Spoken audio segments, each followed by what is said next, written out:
नमस्कार, मैं डॉक्टर रेणु कुमारी आज के इस वीडियो में आप सबका स्वागत करती हूँ। आज का ये वीडियो मैं उन बच्चों के लिए बना रही हूँ जो अभी इस सत्र में छठी कक्षा में जिन्होंने प्रवेश किया है और जिनके लिए संस्कृत जो विषय है एक नया विषय होता है, क्योंकि 5वीं कक्षा तक उन्होंने ये नहीं पढ़ा होता है। तो उनके लिए ये एक अलग विषय होता है और इसके जो अनुवाद का नियम है वो उन्हें बहुत समझ नहीं आते हैं कि ये कैसे आ गया। कहीं पर गच्छती है तो कहीं पर गच्छन्ति है, ये कैसे हो गया। कहीं पर स है तो कहीं पर तऊ हो गया, इनका ये कैसे परिवर्तन हो गया। तो ये सब जो कुछ बेसिक नियम होते हैं संस्कृत भाषा में अनुवाद के, उनके विषय में मैंने सोचा एक वीडियो बनाऊं, क्योंकि मेरी बहन का जो बेटा है ना वो भी छठी कक्षा में पढ़ता है। तो वो मेरे से फ़ोन करके पूछ रहा है, मासी ऐसा कैसे हो गया अनुवाद में। ये प्रथम पाठ का जो 7वां प्रश्न है, जो 8वां प्रश्न है छठी कक्षा में, उसका ये कहाँ से आ गया, सह आ गया है। यह उसको एक वचन बहुवचन का पता नहीं चल रहा था। मुझे लगा ये दिक्कत तो सभी बच्चों के साथ आ रही होगी, तो क्यों ना इस पर एक वीडियो बनाया जाए और उन बच्चों की मदद की जाए। तो एक छोटा सा प्रयास किया है मैंने आज। मैं आशा करती हूँ आपको अच्छा लगेगा। तो आइए शुरू करते हैं कि हिंदी से संस्कृत भाषा में अनुवाद करने के कुछ व्यवहारिक नियम। ये जो नियम है अगर आप इनको थोड़ा सा याद कर लेंगे तो आपको जो प्रश्न आएंगे परीक्षा में या प्रश्न पत्र में या पाठ के अंत में, उनको भी समझने में आपको आसानी मिलेगी कि यहाँ पर अलग शब्द क्यों लग रहा है, यहाँ पर ये परिवर्तन क्यों आ रहा है, वो आपको समझ में आएगा। तो आइए अध्ययन शुरू करते हैं। पहला है नियम कि लिंग, वचन और पुरुष संबंधी ध्यान रखने योग्य बातें, कि हमें कौन कौन सी चीज़ों का ध्यान रखना है। एक तो लिंग, दूसरा वचन और तीसरा पुरुष, कि कौन सा पुरुष है। इनके विषय में हम बारी बारी अब पढ़ेंगे। तो सबसे पहले आया लिंग। तो इसके विषय में जानते हैं कि संस्कृत भाषा में 3 प्रकार के लिंग होते हैं। लिंग होता है जेंडर, कि 3 प्रकार के जेंडर बताए गए हैं संस्कृत में। जैसे हिंदी में होते हैं एक तो पुरुषवाचक एक स्त्रीवाचक, परंतु संस्कृत में 3 प्रकार के होते हैं। तो पहला है पुल्लिंग। पुल्लिंग होता है पुरुषवाचक। जैसे पुरुषवाचक शब्द जैसे बालक, नाम से लग रहा है कि लड़का है। देव, गज, मुनि, साधु आदि ऐसे शब्द जो पुरुषवाचक हों। और दूसरा है लिंग स्त्रीलिंग। स्त्रीलिंग होता है जो महिला से वाचक या स्त्रीवाचक हो। बालिका, ठीक है, लता, नदी, मति आदि। और तीसरा जो लिंग है हमारा वो है नपुंसक लिंग, जैसे फलम, पुस्तकम आदि, ठीक है। तो ये जो लिंग है वो 3 प्रकार के हैं, पुल्लिंग, स्त्रीलिंग, नपुंसक लिंग। इनको अच्छे से याद कर लें। 3 प्रकार के लिंग, पुल्लिंग, स्त्रीलिंग, नपुंसक लिंग। दूसरा आता है संस्कृत में वचन भी 3 होते हैं, ठीक है। अब वचन की बात करें तो संस्कृत में वचन भी 3 प्रकार के होते हैं। पहला है एक वचन। एक वचन नाम से स्पष्ट है कि जो एक के लिए, ठीक है, जिसका संबंध मतलब एक वचन जिसका संबंध एक व्यक्ति से है या एक वस्तु से है, ठीक है। अब जैसे ये क्या है, अच्छा इनके मैं बाद में बताऊं, पहले वचन का कर लेती हूँ। द्विवचन दूसरा है। तो द्वि मतलब दो के लिए, जो 2 लोगों की संख्या को संबोधित कर रहा हो वो द्विवचन है। बहुवचन, बहुवचन में होता है जो 2 से अधिक हो, 3 हो या उससे भी अधिक हो। 2 से अधिक जो संख्या में चला गया वहां पर आ जाता है बहुवचन। अब जब एक वचन हो तो बालक शब्द है, मान लीजिए। शब्द भी आप लोगों को इसमें साथ में पढ़ने होंगे। जैसे बालक शब्द है बालकः, एक वचन में बालकः, द्विवचन में वो बालकौ और बहुवचन में बालकः। जैसे एक लड़का तो एकः बालकः, ठीक है। 2 लड़के हैं तो द्वौ बालकौ, ठीक है।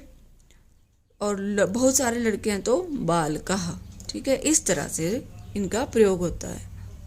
उसी प्रकार से जो ये थे पुल्लिंग शब्द, पुल्लिंग के वाचक। और दूसरे स्त्रीलिंग आ गया, जैसे लता हो गया, रमा हो गया।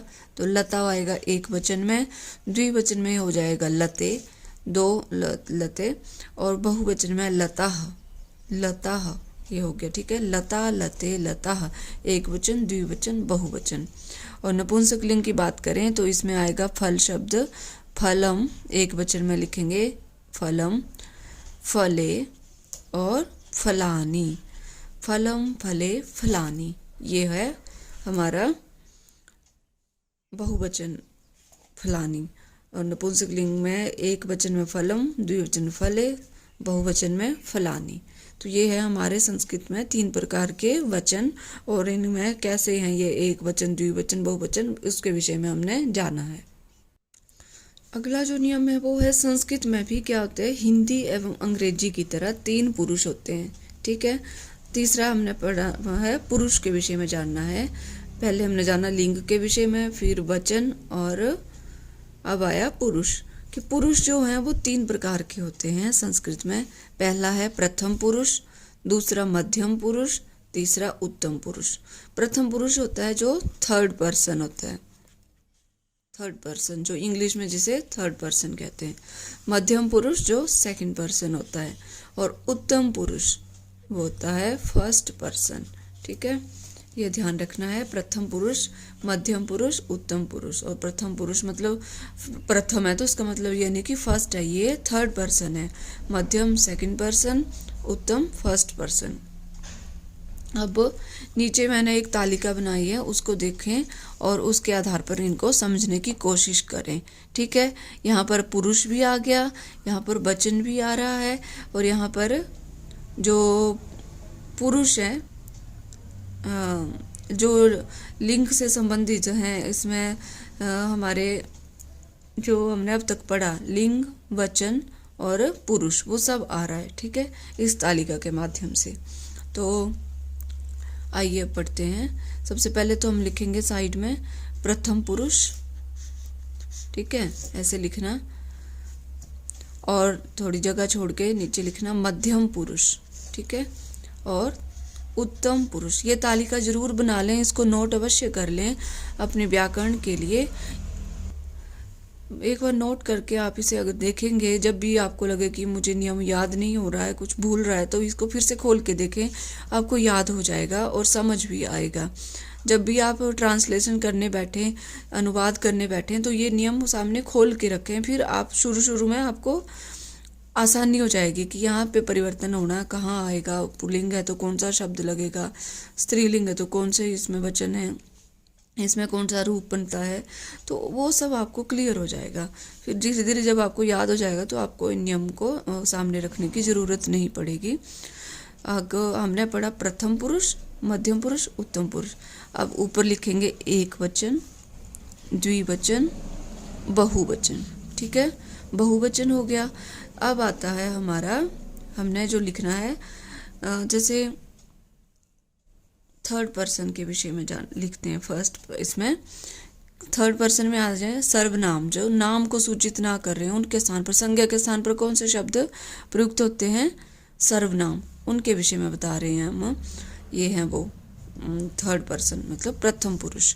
तो जैसे संज्ञा के स्थान पर, जैसे संज्ञा किसी नाम को कह दिया कि राम है, अब राम ना बोलना है, ऐसा लिखना है कि वो जा रहा है सामने, उसको जो दूर में से संबोधित करना हो, कोई दूर हो उसे संबोधित करना, तो क्या बोलते हैं, वह जा रहा है, तो यही सर्वनाम शब्द है।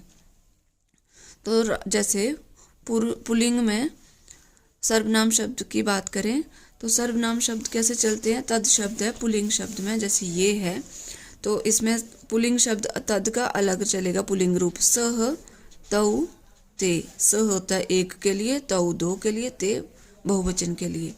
इसी तरह से अगर स्त्रीलिंग वाचक हो तो सा, ते, ता, मतलब एक लिखना हो दूर के लिए जो संबोधन करना हो। एक चीज होती है पास में होती है, एक होता है दूर में होता है। ये दूर के लिए जो सर्वनाम शब्दों का प्रयोग किया जाता है उनके विषय में बता रही हूँ। और यही नपुंसक लिंग में आएगा तत्, ते, तानी। ये तो 7 विभक्तियों में दिए हैं इनके रूप, परंतु हमने क्या करना है, एक वचन, द्विवचन, बहुवचन के विषय में ही समझना है, क्योंकि 6ठी कक्षा में यही बताया हुआ है। तो आइए अब हम जानते हैं। तो पुरुष का प्रथम पुरुष का जो एक वचन में आएगा सह, ये है पुरुषवाचक। तौ दो के लिए, ते बहुवचन के लिए, ठीक है। और लिख दिया मैंने इसी तरह से, ये बस ये ध्यान रखना, ये पुरुषवाचक है। और अब आए स्त्रीवाचक, सा, ते, ताह, ठीक है, बहुवचन में ताह। और जो नपुंसक लिंग है उनके लिए प्रयोग करेंगे तत्, ते, तानी। सह का मतलब है सह, सा, तत् मतलब एक वचन का मतलब बह, ठीक है। तौ, ते, इन तीनों का एक ही मतलब है, बे दोनों, ठीक है। बस इनके लिंग अलग अलग है, मतलब एक ही है। ते, ताह, तानी, ये पुल्लिंग, स्त्रीलिंग, नपुंसकलिंग, इन सब का एक ही मतलब है, बे लोग या बे सब, बहुवचन के लिए, ठीक है।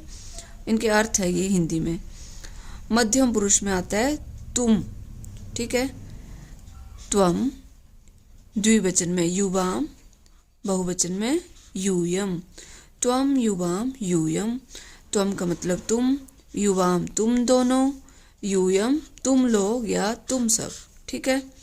अब आया उत्तम पुरुष या फर्स्ट पर्सन जिसे कहेंगे मैं, फर्स्ट पर्सन होता है मैं।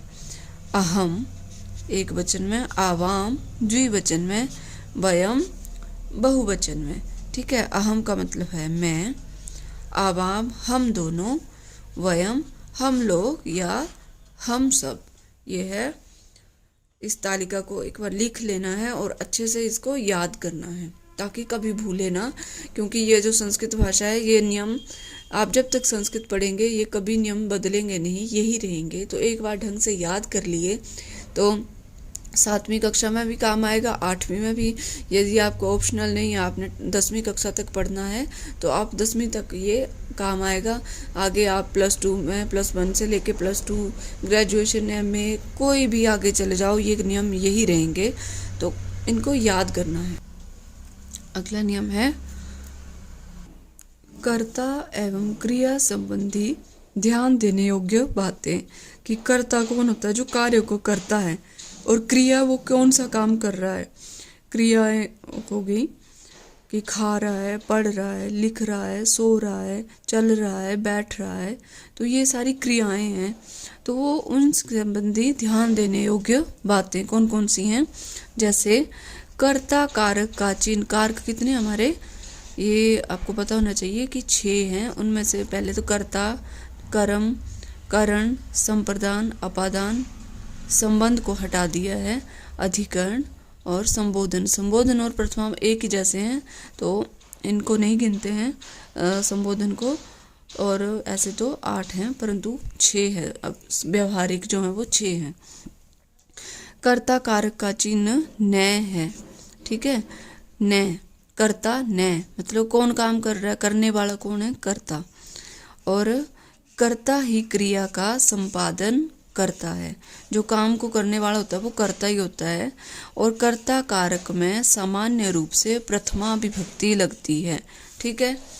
जैसे प्रथमा विभक्ति, और कैसे होगी, जैसे रामः प्रथमा विभक्ति है, गजः, लता, फलम, और ये जो मैंने आपको बताया सर्वनाम शब्द सह पुल्लिंग में, सा स्त्रीलिंग में, आदि, ठीक है।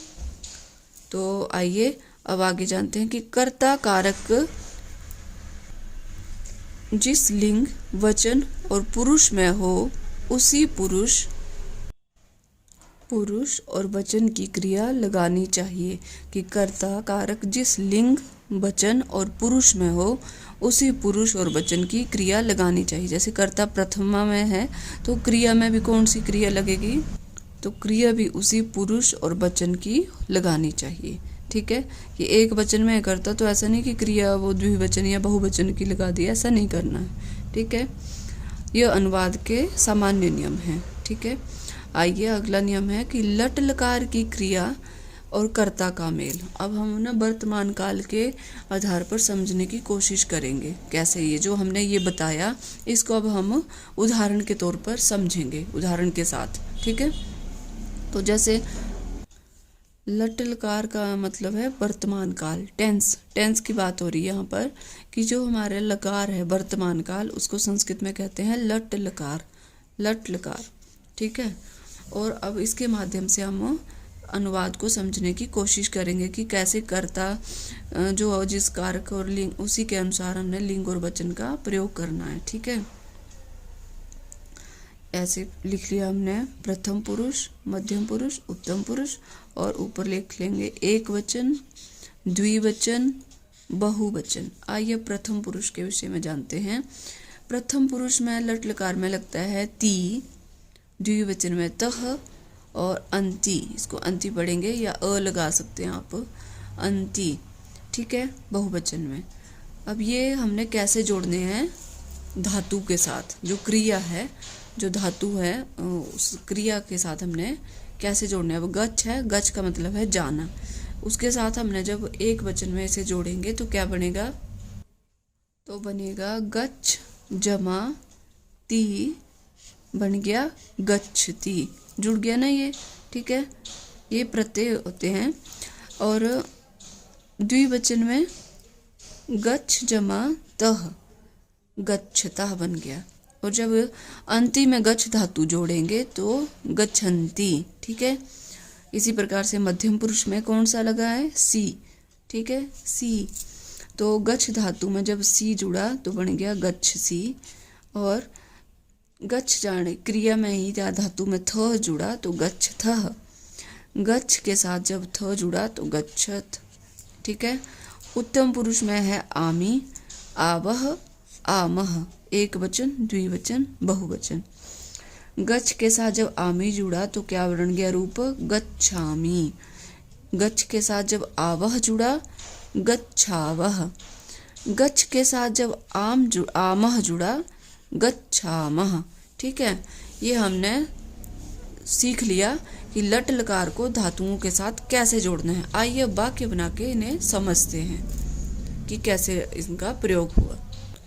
अब अगला जो नियम है उसमें निम्नलिखित कर्ताओं के साथ धातु में लगने वाले प्रत्यय, कर्ता भी बहुत सारे होते हैं तो उनके साथ मतलब। ठीक है, पहले लकार के में कैसे जोड़ना है वो सीख लिया धातु को। अब कर्ताओं के साथ धातु में लगने वाले प्रत्यय कौन से होते हैं, ठीक है, ये जान लेते हैं। प्रथम पुरुष, ये एक वचन का, द्विवचन का, बहुवचन का। ठीक है, प्रथम पुरुष में जैसे मैंने बता दिया कि सर्वनाम शब्द होंगे। पहले तो संज्ञावाचक मान लीजिए कि रामः, रमा, पुल्लिंगवाचक रामः, स्त्रीवाचक रमा, नपुंसकलिंगवाचक फल हो गया। ठीक है, और इनके स्थान पर अगर ये नाम ना लिखने हो तो सर्वनामवाचक शब्द कौन से हैं वाक्य में जैसे प्रयोग होता है, बह जाता है, बह जाती है, या बह फल गिरता है, तो लिंग अलग अलग है ना। बह जाता है पुल्लिंग तो वहाँ सह, बह जाती है सा, और सा गच्छति, और वह फल गिरता है तत्फलम पतति। ठीक है, तो सबके साथ क्या लग रहा है, गच्छति, सा गच्छति, सह गच्छति, ये ती आ रहा है। ठीक है, कैसे आया गच्छति में ती, वो हमने पिछले लट लकार में जोड़ के देख लिया। सा गच्छति, तत् पतति, या ती आ रहा सब जगह ना। तो उसी तरह से द्विवचन में तौ, ते, ते, जैसे पुल्लिंग में सह तौ ते, सा ते तह, तत् ते तानि। ठीक है, और प्रथम पुरुष एक वचन में लगेगा ती। ठीक है, द्विवचन में आ गया तह, बहुवचन में आ गया अंति। अब है निम्नलिखित कर्ताओं के साथ धातु में लगने वाले प्रत्यय। ठीक है, तो जो प्रत्यय हैं वो हैं जो हमने अभी पढ़े हैं कि जो कर्ता अलग अलग हैं, जैसे सह तौ ते पुरुषवाचक है, सा ते ता कोई स्त्रीवाचक कर्ता हो सकती है, नपुंसकलिंग तत् ते तानि ये है। और जो हमने सबसे पहले तालिका बनाई थी वो कौन सी है, जो लट लकार में प्रयोग होंगे, इनके साथ ये लगेगा ती, तह, अंति। ठीक है, चाहे कोई भी कर्ता होगा, पुरुषवाचक होगा, स्त्रीवाचक होगा, नपुंसक लिंगवाचक होगा, तो क्या होगा, उसमें ती का प्रयोग होगा। उसी तरह से कर्ता अगर संज्ञावाचक होगा, उसका नाम के साथ संबोधन किया जा रहा होगा, चाहे वो पुरुषवाचक राम होगा, बालक होगा एक वचन में, तो उसके साथ ती लगेगा। यदि स्त्रीवाचक रमा, लता कोई भी हो सकती है, तो उनके साथ भी ती लगेगा। और नपुंसक लिंगवाचक पुस्तक हो गया, फल हो गया, उनके साथ एक वचन में ती ही लगता है प्रत्यय। और ये एक वचन के लट लकार के हिसाब से समझ रहे हैं हम प्रथम पुरुष का। और द्विवचन में रामऊ, बालकऊ, है ना, तो उनके साथ तह लगेगा। स्त्रीवाचक जो द्विवचन है रमे, और नपुंसक लिंग में फले, उनमें भी तह लगेगा। ठीक है। बहुवचन में बात करें तो रामः, रमः, फलानी, ये इन तीनों के बहुवचन रूप हैं, तीनों लिंगों के। और इनके साथ क्या लगेगा, अंति। ठीक है। रामः, रामौ, रामः, बालकः, बालकौ, बालकः, रमा, रमे, रमः, फलम, फले, फलानी, तीनों लिंगों के तीनों वचन हैं, और इनमें ती, तह, अंति का प्रयोग होगा। ठीक है। अब बात करते हैं मध्यम पुरुष की। मध्यम पुरुष में तुम, त्वम, त्वम मतलब तुम, उसमें लगेगा सी, त्वम पट सी। जैसे युवाम थ, यूयम थ, इनके मतलब जब ये जुड़ेंगे धातु के साथ, क्रिया के साथ, तो इनका रूप बदल जाएगा। जैसे अभी गच्छ धातु के साथ हमने जोड़ना सीखा, तो गच्छसी, गच्छथः, गच्छत। ठीक है। उत्तम पुरुष की बात करें तो इसमें आता है अहम, मतलब मैं, इसमें लगेगा प्रत्यय आमी। आवाम के साथ प्रत्यय लगेगा आवह, वयम के साथ आमह प्रत्यय जुड़ेगा। तो आइए वाक्यों के माध्यम से हम इन्हें समझते हैं। उदाहरण है, पहला उदाहरण है, लड़का जाता है। लड़का एक वचन है, मतलब एक लड़का जा रहा है, तो लड़का एक वचन में हो गया बालकः। ये देखिए बालकः, और जाता है गच्छ धातु है, और इसमें क्या जुड़ेगा, प्रत्यय ती। बालकः गच्छति, कैसे जुड़ा, गच्छ जमति गच्छति, गच्छ धातु है, क्रिया है मतलब जाने की, और से ती प्रत्यय जुड़ गया, तो गच्छति बन गया। दो लड़के खाते हैं। अब इसमें दो है, मतलब द्विवचन है, तो बालकौ। ठीक है। बालकौ द्विवचन है, तो इसमें द्वौ लिखने की जरूरत नहीं है, मतलब सिर्फ इतना ही लिखना है कि बालकौ। द्विवचन में बालक के दो रूप में, बालकौ प्रत्यय है इसमें तह। खा रहे हैं, तो खाद धातु में तह प्रत्यय जुड़ा, खादतः, बालकौ खादतः। ठीक है। लड़के खेलते हैं।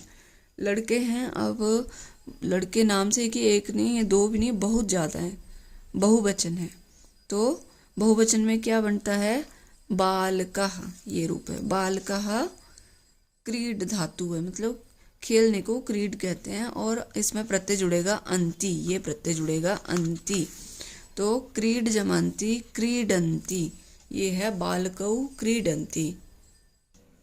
आइए प्रथम पुरुष के अब एक वचन के कर्ता और क्रिया के आधार पर हम कुछ उदाहरण और समझेंगे, जिससे हमें और अच्छे से क्लियर हो जाएगा कि प्रथम पुरुष में, प्रथम पुरुष कौन सा बताया था, जो थर्ड पर्सन होता है, बह, जिसमें बह जैसे शब्दों का प्रयोग होता है। ठीक है। आ गया, इसमें एक वचन में आता है, बह जाता है, बह हो गया सह, और गच्छति, सह गच्छति, जाता है। कैसे आया गच्छ के साथ ही, आपको पहले क्लियर कर दिया है। वह खाती है, स्त्रीवाचक है, सा खादती। फल गिरता है, फलम पतती। ठीक है। हाथी दौड़ता है, गजह धावती। ठीक है। मैं आशा कर रही हूँ आपको समझ आ रहा होगा, क्योंकि मैंने सारे नियम लिखवा दिए हैं, आप इनको नोट कर लें, फिर इन वाक्यों के सामने रखें और लिखें, तो आपको समझ आ जाएगा। प्रथम पुरुष द्विवचन के कर्ता और क्रिया के अनुसार। ठीक है। प्रथम पुरुष में जब द्विवचन होगा तो वे दोनों जाते हैं। वे दोनों मतलब तऊ गच्छतः, जाते हैं मतलब पुरुषवाचक है तो तौ का प्रयोग होगा। वे दोनों जाती हैं मतलब स्त्रीवाचक है, जाती हैं ती है, तो द्विवचन में क्या आता है ते गच्छतः। ठीक है। प्रथम पुरुष बहुवचन के कर्ता और क्रिया के अनुसार वाक्य हैं। लड़के जाते हैं, लड़के हैं मतलब बहुत सारे लड़के जा रहे हैं, बहुवचन के वाक्य आएंगे इसमें। बालकः गच्छन्ति, लड़कियां जाती हैं। बालिकाः गच्छन्ति, फूल खिलते हैं। पुष्पाणि विकसन्ति, वे खाते हैं। ते खादन्ति, वे सब खाती हैं। ताः खादन्ति, वे सब खाती हैं। ताः खादन्ति। प्रथम पुरुष से संबंधित हमने वाक्य जान लिए और अब जानते हैं मध्यम पुरुष के कर्ता और क्रिया के आधार पर वाक्य। ठीक है, कैसे बनते हैं। मध्यम पुरुष में कौन सा आता है, तुम, जैसे ही ऐसे तुम शब्द आते हैं तो उनके साथ क्या लगता है, सी थ थ। तीनों लिंगों का बता दिए मैंने, एक वचन, द्विवचन, बहुवचन। तो पहला वाक्य है तुम जाते या तुम जाती हो। ठीक है, चाहे लड़का होगा तो तुम जाते हो, लड़की होगी तो तुम जाती हो, तो क्या आएगा, त्वम, तुम के लिए त्वम। ठीक है। गच्छसि, ठीक है।